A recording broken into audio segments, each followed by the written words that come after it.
di segmen yang ditunggu-tunggu banget, yaitu Panel Podcast. Nah, pada kesempatan hari ini aku kedatangan narasumber yang sangat luar biasa banget. Nah, tapi aku mau jelasin dulu nih, kita hari ini mau membahas tentang apa. Tentunya topik yang sangat menarik banget, yaitu menggali peran generasi muda, kesehatan masyarakat, dan pengabdian sosial.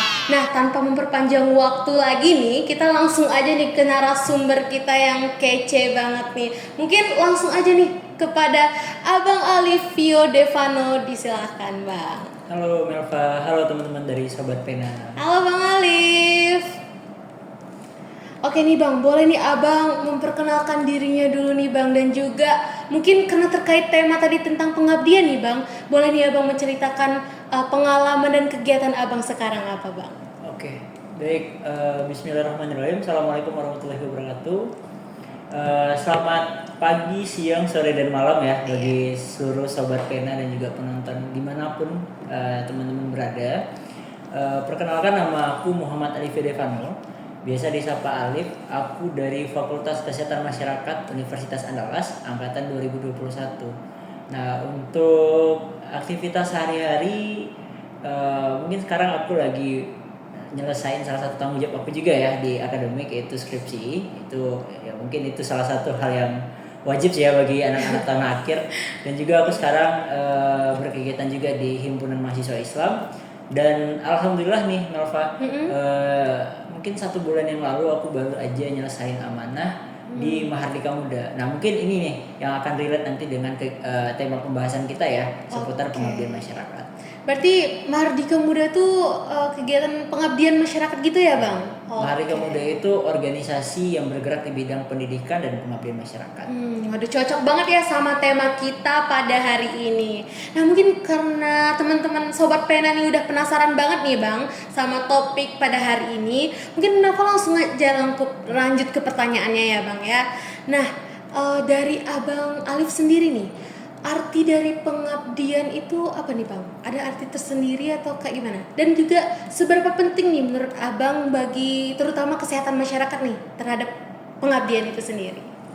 Oke, makna dari pengabdian yang aku pahami ya Mbak dan juga Sobat Pena, itu adalah ruang kesadaran. Nah, kenapa aku bilang ini ruang kesadaran? Karena itu setelah aku turun pengabdian yang kedua, ketiga, itu baru aku sadar bahwa ternyata yang dibentuk dari pengabdian masyarakat itu bukan hanya sekedar kita yang memberi, tapi bagaimana kita juga yang terbentuk dari ruang pengabdian tadi. Nah, kalau kaitannya dengan kesehatan masyarakat, sederhananya gini, pengabdian dengan dunia kesehatan masyarakat itu tidak bisa dipisahkan.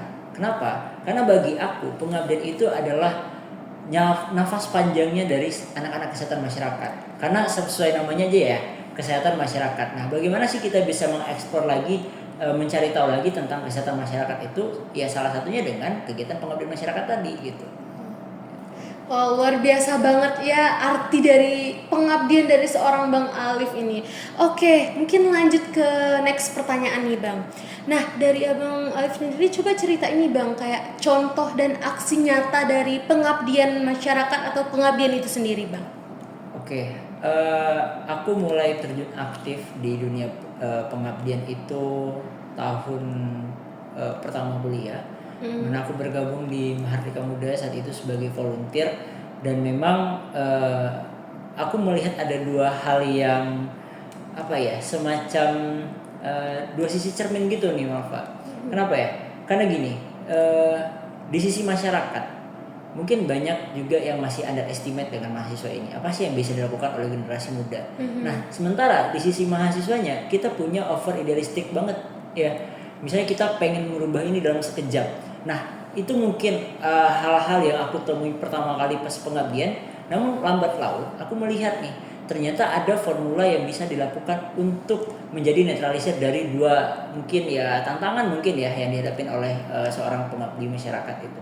Ya bagaimana mereka mampu untuk menentukan dulu arah dari pengabdiannya seperti apa, ya kan? kalau memang ingin turun ke masyarakat, maka banyak hal-hal yang perlu dilakukan mereka. Mulai dari perencanaannya, kemudian eksekusinya bagaimana, dan yang paling penting nih, bagaimana nanti pasca pengabdiannya. Karena banyak yang aku temui itu, teman-teman itu datang hanya sekedar untuk menyelesaikan program, tapi tidak membangun ruang silaturahmi mungkin, atau ruang kedekatan mungkin. Nah, ini 3 hal ini yang perlu diperhatikan nantinya ketika teman-teman ingin pengabdian masyarakat gitu. Wow, luar biasa banget nih.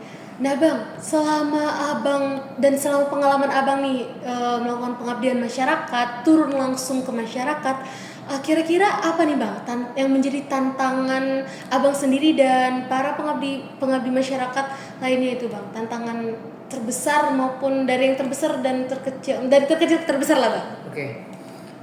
Kalau berbicara tantangan, aku nggak bisa mengklasifikasi ini adalah tantangan yang ringan ataupun berat. Karena memang setiap tantangan itu kalau tidak diterima baik juga oleh si volunteernya ya, relawannya, itu juga akan menjadi suatu hal yang besar, ya kan? Namun selama aku berproses di ranah-ranah pengabdian masyarakat, mungkin tantangan yang paling aku temui itu bisa aku bagi dalam 2 hal. Yang pertama tantangan eksternal, juga tantangan internal.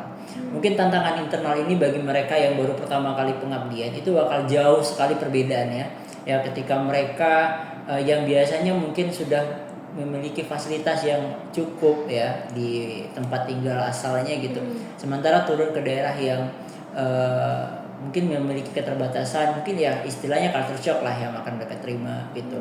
Itu tantangan internalnya gitu dari dirinya sendiri. Begitupun dengan tantangan eksternal, banyak hal-hal mungkin dari penerimaan masyarakat ya kan, lalu bagaimana kita bisa memahami karakteristik dari masyarakat. Nah itu hal-hal yang mungkin sebenarnya general akan dialami nantinya oleh calon-calon volunteer ataupun pengabdi dari masyarakat. Oke, luar biasa banget ya Bang. Berarti kayak tentunya setiap dalam turun langsung ke lapangan itu pasti ada tantangannya gitu ya Bang. Nah, untuk selanjutnya ini Bang, pertanyaan berikutnya, pengabdian ini gimana nih dampaknya oleh Abang Alif maupun ke masyarakatnya, berdampaknya gitu? Yang pertama emang sangat berdampak ya, Melva dan Sobat Pena. Kenapa? Ya mungkin aku dulu tipikal orang yang, mungkin aku buka aja ya dikit ya.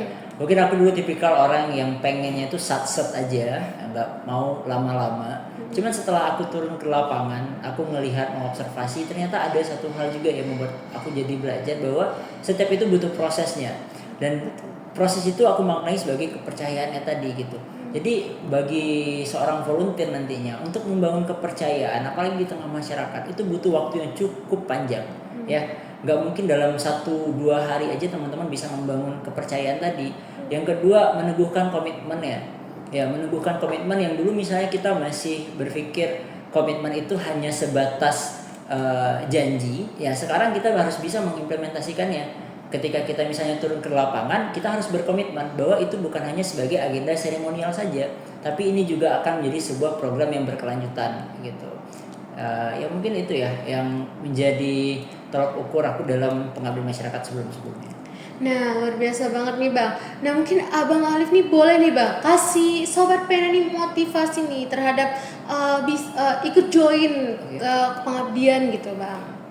Oke, buat teman-teman Sobat Pena ataupun seluruh penonton setia dari UKPM Pena, aku pesan satu, kalau teman-teman mau pengabdian masyarakat itu nggak harus nunggu gelarnya dulu, nggak harus nunggu sebagai seorang ahli saja, karena dengan kemampuan yang teman-teman miliki hari ini, itu ibaratnya sebagai cahaya kecil di antara kegelapan. Jadi jangan pernah teman-teman merasa minder, oh saya belum bisa ini, saya belum bisa itu. Selagi teman-teman mau untuk meneguhkan komitmennya tadi dan secara berkelanjutan melaksanakan program, ya why not gitu. Teman-teman untuk coba turun ke lapangan, dan pasti teman-teman akan dapatkan experience baru gitu.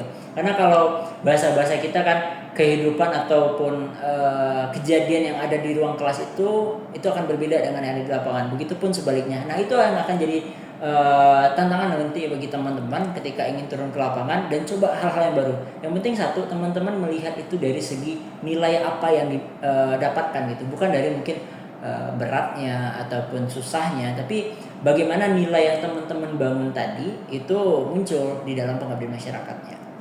Wow, luar biasa banget ya Sobat Pena.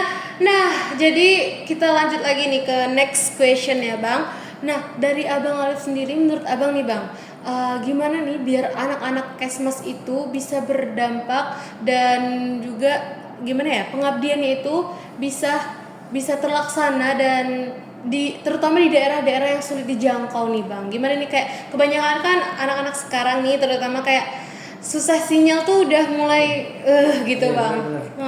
Jadi Kayak kayak udah jadi habis dunianya nggak ya. mau dia gitu, nggak mau pengabdian masyarakat gitu kan, nggak ada sinyal nanti main di sawah dan banyak lah alasan-alasan anak-anak zaman sekarang kan Bang gitu.